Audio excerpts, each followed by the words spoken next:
de que eles viviam de maneira errada, porque, por exemplo, eles não pagavam impostos, ou não desejavam pagar impostos. Então, Pedro está exortando aqui, ordenando a esses crentes para vivam uma vida de santidade, como Deus os chamou para viver. Vivam dessa forma para que vocês deem exemplo a esses gentios, a esses pagãos que estão falando mal contra vocês, de que vocês vivem de maneira errada, que vocês fazem aquilo que é errado. Vivam dessa maneira santa e certa, para que eles sejam desmentidos pela própria conduta de vida que vocês estão tendo. Então é por conta disso, por conta dessas ordens, para que eles fossem santos, é que Pedro começa a ser um pouquinho mais prático. Ele já está sendo prático, mas ele é um pouco mais prático de aplicar ou mostrar a esses crentes em que áreas que eles deveriam aplicar essa vida de santidade, essa conduta de vida santa, certa e correta, principalmente aos olhos de Deus. O que a gente viu no último domingo foi essa primeira área que Pedro então exemplificou para que os crentes aplicassem essa vida de santidade. E ele apresentou aonde eles deveriam fazer isso. Primeiramente, nas instituições humanas. Se lembra aí dessa expressão que aparece no versículo 13, aí do capítulo 2? E Pedro vai explicar, ou vai mencionar aqui duas dessas instituições humanas. Ele menciona sobre reis e sobre autoridades. Então, Pedro está dizendo assim, vocês precisam ser santos, vocês precisam viver a vida cristã, fazendo o que agrada a Deus, fazendo aquilo que é certo. Em que área que vocês devem viver assim? Em que vocês devem aplicar isso? Primeiramente, às instituições humanas, aos reis e às autoridades. Vocês precisam aceitar o domínio das autoridades políticas sobre a vida de vocês. Ainda que vocês estejam vivendo sobre o domínio dos romanos, ainda que vocês tenham que tirar do dinheiro suado de vocês para pagar impostos aos romanos, façam isso. Porque é dessa forma que vocês vão aplicar o que eu estou ordenando, que é, vivam de uma maneira santa, correta, a começar nas instituições humanas. Por que a gente está fazendo essa recapitulação? Porque o texto que nós estamos, a partir do versículo 18, é uma outra dessas áreas que Pedro aqui menciona para que esses crentes aplicassem essa vida de santidade. Se você voltar os seus olhos aí para o versículo 18, Pedro diz assim, um pouco à frente aí no versículo 18, ele fala sobre vosso Senhor. Ele está escrevendo para crentes. E a respeito, ou escrevendo a esses crentes, ele se refere a esses crentes como tendo senhores sobre a vida deles. Vosso Senhor. E a ideia aqui, por trás daquilo que Pedro está mencionando, essa outra área que eles deveriam ter uma conduta de vida certa aos olhos de Deus, para dar exemplo, é de que Senhor aqui tem a ideia daqueles que eram possuidores de escravos. O Senhor aqui que Pedro menciona era o tipo de pessoa que tinha um determinado poder, que tinha uma determinada condição financeira e material, aonde ele possuía alguns escravos. E dentre esses escravos, alguns desses senhores tinham escravos cristãos. Veja, do versículo 13 ao versículo 17, Pedro está falando com todos os crentes, porque todos eles estavam debaixo do domínio dos romanos. Então é como se fosse assim, vocês que são cidadãos de Roma, vocês como cidadãos precisam, como crentes, pagar os impostos, se sujeitarem às autoridades políticas, aos reis e a toda instituição humana. Agora Pedro fala mais especificamente com um grupo em particular. Ele não está falando para todos os crentes, Porque imagino eu que nem todos os crentes eram escravos. Pedro agora está falando exclusivamente para aqueles crentes que viviam nessa condição de escravos, aonde, sendo escravos, eles tinham os seus senhores. Aqueles que possuíam escravos, dos quais muitos deles eram cristãos. É por isso que, se você olhar, a primeira palavra que aparece no versículo 18 é qual? Servos. Se a gente não entende esse contexto, olhando aqui para a palavra Senhor, que está no versículo 18, a gente vai interpretar a palavra servo como servo de Deus, não é? Como pessoas que estão debaixo da autoridade de Deus. E essa palavra pode ser aplicada nesse sentido, e ela é aplicada nesse sentido. Mas quando Pedro se refere a esses crentes como servos, ele não está se referindo aqui a esses crentes como servos de Deus, ainda que eles fossem. Pedro está se referindo a esses crentes como escravos de muitos senhores, que tinham autoridade e domínio sobre as suas vidas. É por isso que Pedro começa o versículo 18 dizendo: crentes, escravos, vocês que têm os vossos senhores. Pedro está aqui dentro desse contexto, dando orientações a esses cristãos que viviam debaixo do poder e do domínio romano, sobre a maneira correta deles procederem, como nós falamos aqui, para com o rei e para com as autoridades. Agora, a partir do versículo 18, Pedro se dirige a esses cristãos. Agora, ele está falando para esses cristãos que tinham os seus senhores, que dominavam sobre eles. O que esses cristãos deveriam fazer vivendo nessa condição e nesse contexto? Como que vocês devem proceder para com as instituições humanas? Agora, como que vocês devem proceder sendo escravos e tendo senhores? Como vocês, cristãos escravos, devem proceder dentro desse contexto? Versículo 18, Pedro já começa a apresentar essa ordem. Ele diz: servos, sede submissos com todo temor ao vosso Senhor. Servos, sede submissos com todo temor ao vosso Senhor. Essa palavra submissos, a gente já viu, porque está aí no versículo 13. Começa aí o texto dizendo: sujeitai-vos a toda instituição humana. Então a ordem de Pedro é a mesma. Crentes escravos, dos quais vocês têm os seus senhores, que dominam sobre a vida de vocês, que têm autoridade sobre a vida de vocês, vocês precisam se sujeitar, serem submissos, vocês precisam se submeter, vocês precisam aceitar a autoridade desses senhores, que são senhores sobre a vida de vocês como escravos. Essa é a ordem. Mas Pedro vai falar como que eles deveriam ser submissos. Servos, versículo 18, sede submissos com todo o temor. Ou seja, a maneira como eles deveriam se sujeitar a essas autoridades, a esses senhores que tinham crentes escravos, era de se submeterem à autoridade, de poder aceitar o domínio e a autoridade dessas pessoas, mas com todo o respeito. Eles deveriam aceitar o domínio com respeito àqueles que eram senhores sobre as suas vidas. Mas é interessante, meus irmãos, porque o versículo 18 continua e ele enfatiza um ponto dessa sujeição dos crentes escravos aos seus senhores.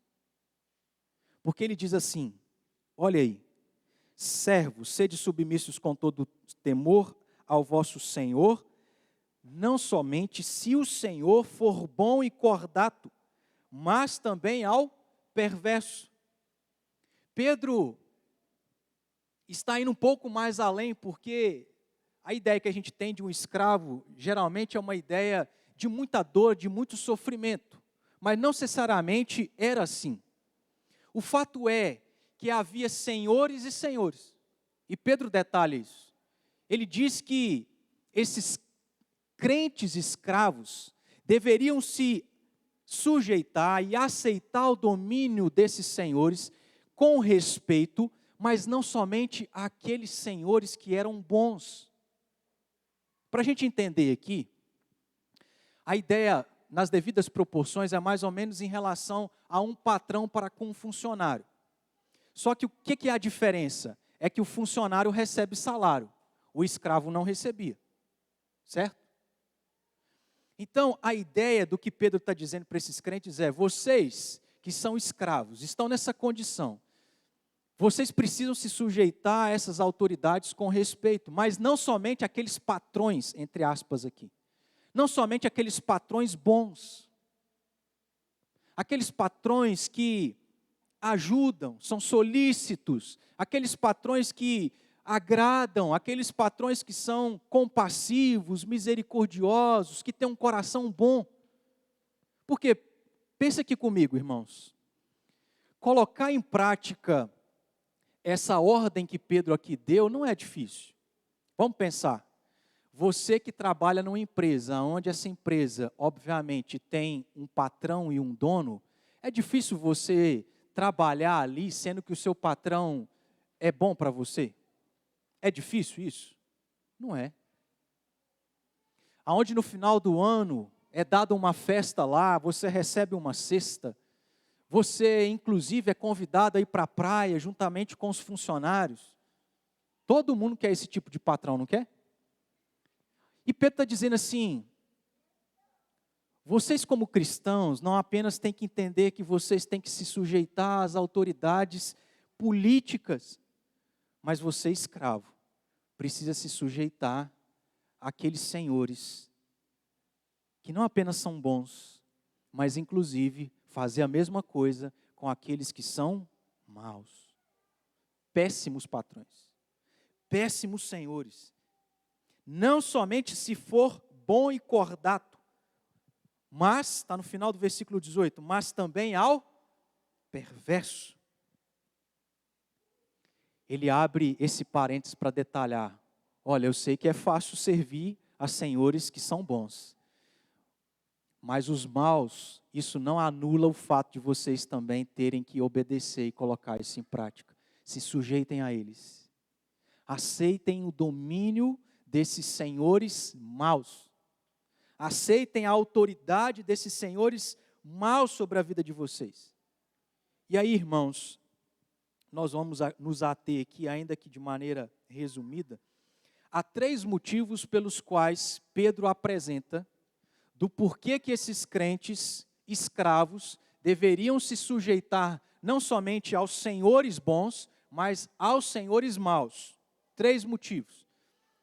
Esses crentes não precisavam de razões para poder aceitar o domínio dos senhores bons, mas dos maus precisam, porque é muito mais difícil a gente ter boa vontade, a gente poder agir como deve quando alguém nos faz o mal. Nós nos colocando numa situação assim, a gente sabe quanto que é difícil. A gente fazer o bem para quem nos faz o bem é tranquilo e favorável. Mas você fazer o bem a quem não te trata bem, você dar bom dia para quem você já fez isso várias vezes e ele nunca te deu um bom dia, e continuar fazendo isso, é muito mais difícil. Para isso a gente precisa de razões. E Pedro, como eu disse, dá 3 motivos. O primeiro motivo está no versículo 19, na parte inicial, e no versículo 20. O segundo motivo está no versículo 19, na parte final. E o terceiro motivo está nos versículos 21 a 25. Esse terceiro motivo nós vamos deixar para domingo que vem, se Deus quiser, e não acabar a luz. Tá bom? Hoje nós vamos nos ater aqui aos 2 primeiros motivos. Primeiro desses 2 motivos, versículo 19, a parte A, e o versículo 20. Volte os seus olhos para esses 2 versículos. Pedro disse assim, versículo 19. Vamos lá? Porque isto é grato que alguém suporte tristezas sofrendo injustamente. Até aí. Pedro já apresenta essa primeira razão e esse primeiro motivo. Por que você, crente, que está nessa condição de escravo, que tem um senhor mau, ímpio e perverso, precisa aceitar o domínio dele sobre a sua vida e a autoridade dele sobre a sua vida? Porque isso é grato. Porque isso é grato. Que alguém que vive nessa realidade suporte tristezas, sofrendo injustamente. Ter um senhor mau, perverso, é viver e experimentar exatamente estas coisas. Suportar, se entristecer, sofrer injustamente, sem merecer. Mas a primeira razão é porque isto é grato. É grato. E aí é onde que entra o versículo 20, porque o versículo 20 explica o que é ser grato. Por que é grato? Suportar esses senhores perversos. Diz aí o versículo 20. Olha que começa também com essa palavra que é motivo, né? O significado de pois e porquê é motivo. Pois que glória há se pecando e sendo esbofeteados, por isso suportais com paciência?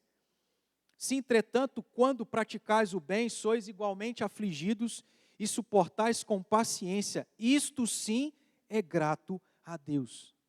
Então a primeira razão é porque é grato. E no caso aqui é grato a Deus. É Deus que é agradado do cristão, mesmo sofrendo por alguém que tem domínio sobre a sua vida, maltratá-lo e agir de maneira injusta, ruim, porque é grato para com Deus, porque dessa forma agradará a Deus. E antes disso, Pedro explica. Por que é grato a Deus? Porque Pedro diz assim: não há glória, crente e escravo, de você suportar dores, aflições, não há glória alguma de você ser maltratado, de você suportar com paciência, porque você fez algo errado. É isso que ele fala. Que glória há se pecando, ou seja, se você cristão escravo, que tem um senhor mau, fizer algo errado, que glória há nisso se você tendo feito algo errado, você é punido por isso? A resposta é óbvia. Não há glória alguma. Mas aonde há glória? Em que Deus é grato do cristão escravo que tem um senhor perverso agir dessa forma que Pedro ordena? Aceitem o domínio desses senhores. Ele fala aí no final do versículo 20. O que é grato a Deus é quando, praticando o bem, vocês são afligidos, e sendo afligidos, vocês suportam com paciência. Pedro quer dizer para esses crentes o seguinte: vocês tendo senhores perversos, vocês precisam aceitar o domínio deles sobre a vida de vocês, suportando as injustiças por aquilo que vocês não estão fazendo de errado. Mas não sofrendo porque vocês estão fazendo algo de errado. O resumo é esse. Esses crentes deveriam fazer o que é certo e mesmo assim receberem o mal. Então o que Pedro está ensinando é isso. Olha, crentes que têm senhores perversos, mesmo tendo pessoas tão más, tão perversas, que têm maltratado vocês, a conduta de vida que vocês têm que ter é: faça o que é certo. Não faça o que é errado por terem senhores que são assim. E em relação a isso, também uma outra coisa que Pedro está dizendo é: não só isso, antes de receber o mal, já fazer o bem. Mas depois de ter recebido o mal, faça o que é bom. Assim, Deus será glorificado. Assim, ou nisso há glória. Dessa forma, isso será grato a Deus. vocês, antes de receberem o mal, fazerem o que é certo, fazer o que é bom. E depois de receber o mal, ainda assim, fazer o que é bem. Primeira razão é porque isso é grato a Deus. Segunda e última razão aqui, naquilo que é o nosso objetivo na noite de hoje. Não somente porque isso é grato a Deus, fazer o que é certo antes de sofrer o mal, e depois de sofrer o mal, continuar fazendo o bem. Mas porque no versículo 19, na parte final, Pedro também fala, por motivo, vamos juntos? De sua consciência para com Deus. É a vontade de Deus para o crente, meus irmãos, ter uma conduta de vida certa. Não importa se ele é injustiçado, não importa se ele é maltratado, não importa se ele tem um patrão, se ele tem um senhor que o escraviza, o maltrata e é perverso. A vontade de Deus para o crente é, sejam santos como eu sou santo. Essa é a vontade de Deus. É assim que eles deveriam viver. E se essa é a vontade, era a vontade de Deus para esses crentes que estavam vivendo essa circunstância de uma vida de escravidão, de serem maltratados, eles deveriam colocar em prática aquilo que era a vontade de Deus para ter o quê? Tranquilidade diante de Deus, que é a pessoa mais importante. Porque essa era a vontade de Deus. Se eles não cumprissem com essa vontade de Deus, a consciência deles não ficaria tranquila, porque eles não estavam fazendo aquilo que era a vontade de Deus. Então, o primeiro motivo é porque isso é grato para com Deus. Deus quer que o crente, independentemente do sofrimento, continue fazendo o que é certo e é bom, porque essa é a vontade de Deus. O cristão precisa fazer para ele dormir em paz. Para ele não dormir com um sentimento de culpa, de que ele está deixando a desejar aquilo que ele sabe que deve fazer, mas não está fazendo. Para que não aconteça aquilo que, por exemplo, é relatado lá no Salmo de número 32, quando o salmista Davi diz, enquanto calei os meus pecados, eu gemia dia e noite, porque a mão de Deus pesava sobre mim. O que Pedro está dizendo para esses crentes é, não deixem que esses senhores perversos que fazem o mal, os maltrata, fazem injustiça com vocês, não permita que isso os leve a deixar de fazer o que é certo aos olhos de Deus, o que é grato a Deus, o que é a vontade de Deus para a vida de vocês, para que vocês não estejam culpados diante dEle, porque é isso que vocês precisam fazer. Então esses são os dois motivos, irmãos. E aí eu quero aplicar aqui para nós, para a gente poder encerrar. Depois de entender isso, a gente pensa, e às vezes isso acontece comigo, né? Eu vou estudar o texto e penso assim, meu Deus, o que isso tem a ver comigo? Se eu já tenho esse dilema, é pior ainda pensar, se eu não sei o que isso tem a ver comigo, como é que eu vou saber falar para a igreja o que isso tem a ver com a igreja? Veja como que é difícil pregar. Mas tem alguma coisa a ver. Por que a gente tem essa reflexão? Porque nós não somos escravos.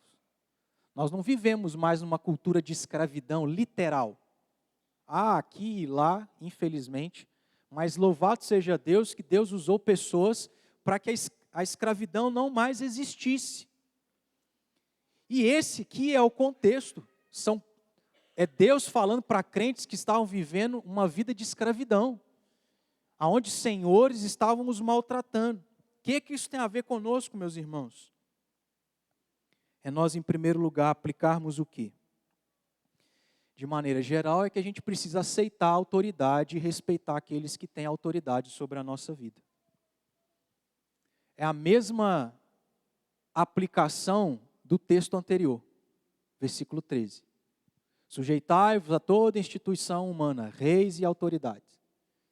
Aqui é a mesma coisa, só que é mais específico, né?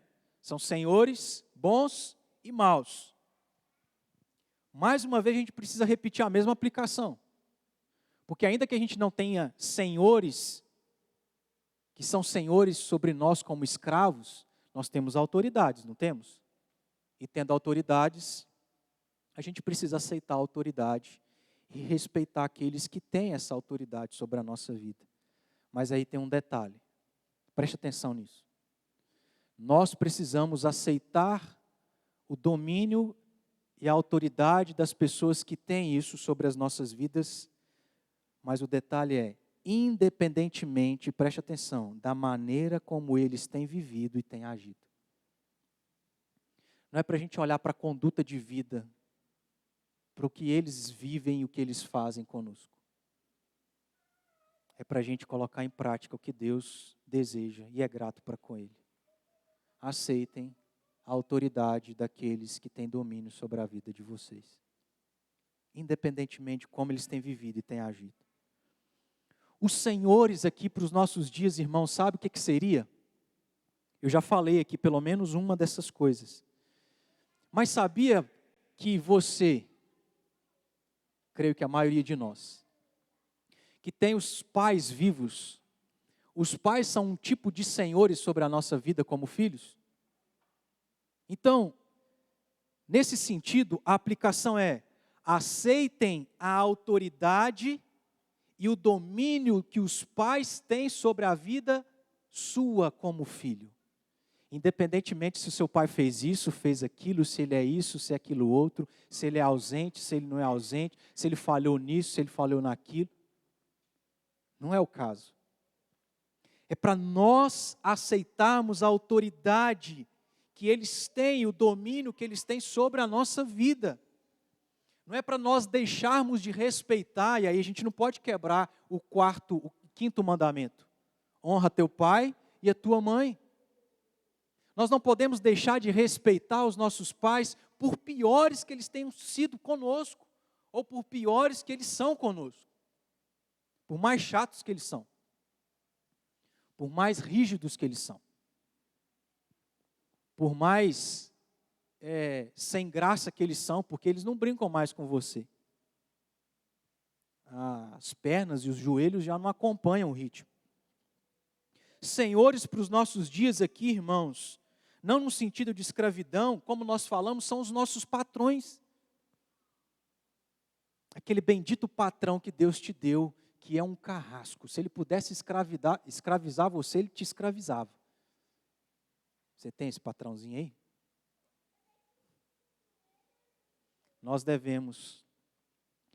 Aqui, meus irmãos, o caso não é você aceitar o que é errado, tá bom?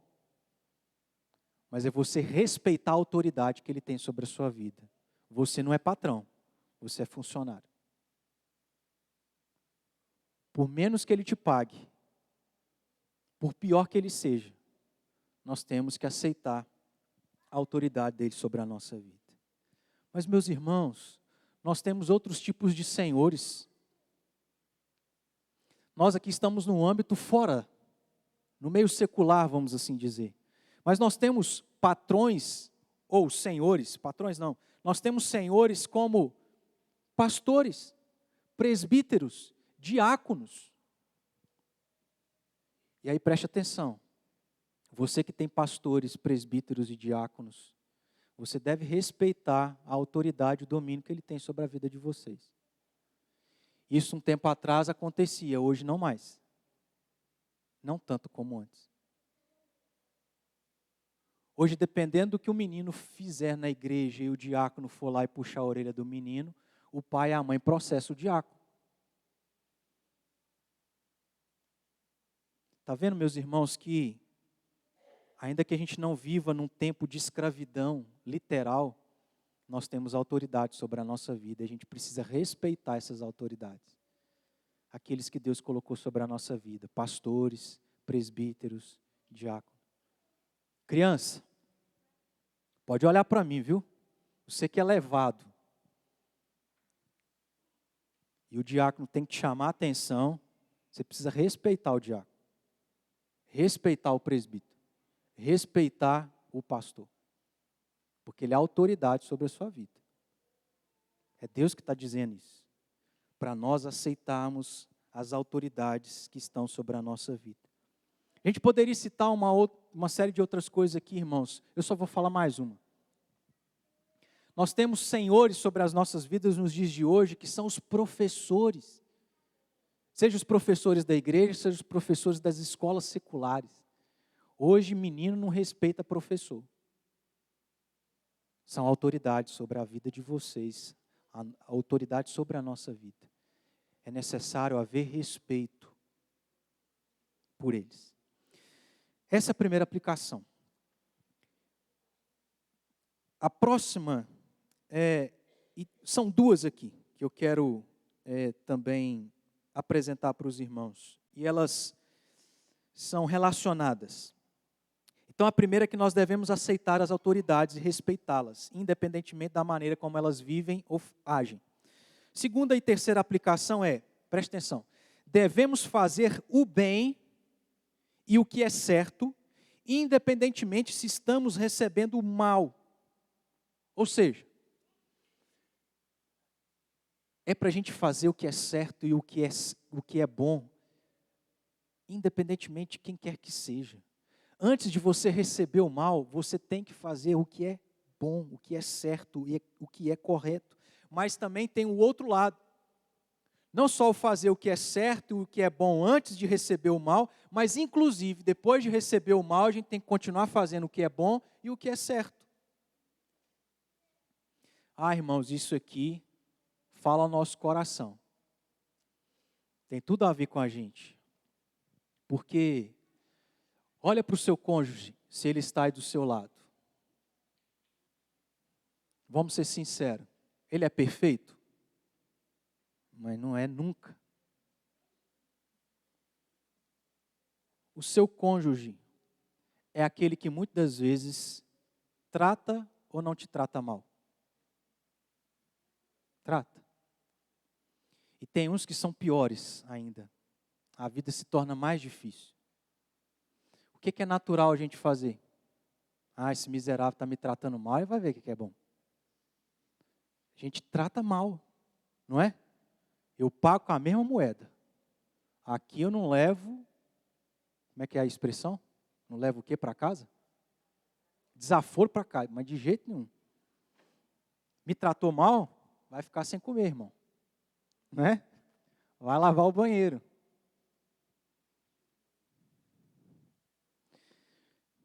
Quando a gente não trata com a mesma moeda, às vezes nós fazemos pior.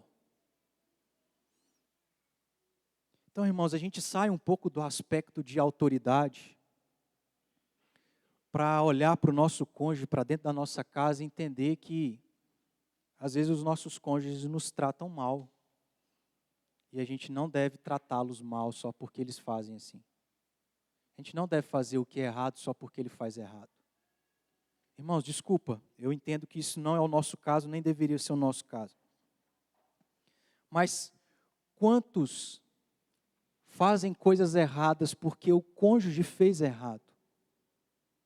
O que Pedro está dizendo é assim, não caiam no mesmo erro só porque outros estão fazendo o que é errado para vocês. A gente aplicou isso aqui no domingo passado. Não seja corrupto só porque os nossos governantes são corruptos. Não só negue imposto só porque eles não pagam seus impostos e roubam os nossos impostos. Começa com os nossos cônjuges. Começa, meus irmãos, dentro da igreja, com os nossos irmãos em Cristo. Aonde tem uns irmãos aí, por falta de sabedoria, por falta de maturidade, trata a gente mal. E a vontade de tratar do mesmo jeito, ou pior. E Pedro está dizendo, não. A vontade de Deus e o que é grato para Deus é que você faça o bem antes de receber o mal e mesmo depois recebendo o mal. Nós temos o nosso próximo, as pessoas que estão ao nosso redor. Nós temos, e aí vocês crianças, vocês têm os coleguinhas lá da sua escola, aonde um coleguinha vai te empurrar, vai chegar para você e falar assim, mas você é feio, hein, filho?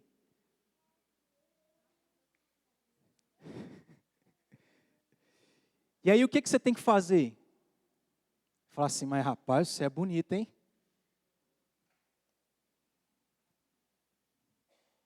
Meus irmãos, a gente precisa entender e colocar isso em prática. Deus requer de nós sempre fazer o bem, mesmo que a gente esteja recebendo só o mal. Como cristãos, em Cristo nós somos desafiados, mas capacitados a fazer o bem, não só a quem nos faz o bem, mas aos que nos fazem o mal. Esse que é o desafio. Você tratar bem o seu cônjuge, que é aquele príncipe encantado, que te trata bem, é muito fácil. Difícil é você tratar com a pessoa chata, sabe? Aquele que te odeia, aquele que só tem uma palavra ruim para falar para você, aquele que nunca te elogia. Mas apesar disso ser um desafio, nós somos capacitados por causa de Cristo Jesus a sempre fazer o bem. Isso não é ser bobo não, senão a gente está chamando Jesus de bobo. E é o que nós vamos falar a partir da semana do próximo domingo. Se você depois em casa leia os versículos 21 a 25, fala sobre Jesus. O exemplo que Pedro dá aqui é Jesus, que não foi bobo, mas que recebendo o mal fez o bem. Agindo assim, como Pedro está nos ensinando, irmãos, nós vamos ser diferentes no mundo. Vamos ser diferentes do que o mundo é, do que o mundo faz e do que o mundo espera. O que o mundo espera? É que ao fazer o mal a você, você faça o mal. Mas o crente é chamado para fazer o bem. Então, a pessoa do mundo vai te fazer o mal e você, ao fazer o bem, ele vai falar assim, ué, mas trem estranho, como assim? Ele vai ver que há diferença, ele vai ver que há alguma coisa nisso aí, porque o que é natural é fazer o mal e receber o mal. Agindo assim, nós vamos glorificar a Deus de mostrar ao mundo o que Cristo fez na nossa vida. Aonde a gente dá a outra face, aonde a gente dá a capa, aonde a gente anda 1 milha a mais, aonde a gente perdoa 70 vezes 7. Quarta e última aplicação. Devemos fazer tudo isso que aprendemos. Tudo isso que aqui acabamos de aplicar a nós, nos dias de hoje. Precisamos fazer tudo isso para que a gente tenha, preste atenção, para que a gente tenha a nossa consciência tranquila diante de Deus. Às vezes a gente tem os nossos problemas uns com os outros e a gente faz o que é errado porque o outro fez errado. Quando a gente faz errado porque o outro fez errado, você está errado diante dos olhos de Deus.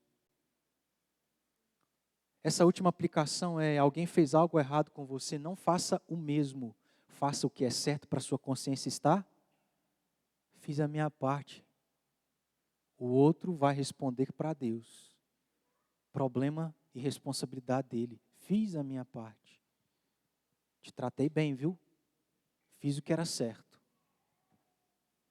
Devemos fazer tudo isso para que tenhamos nossa consciência tranquila diante de Deus.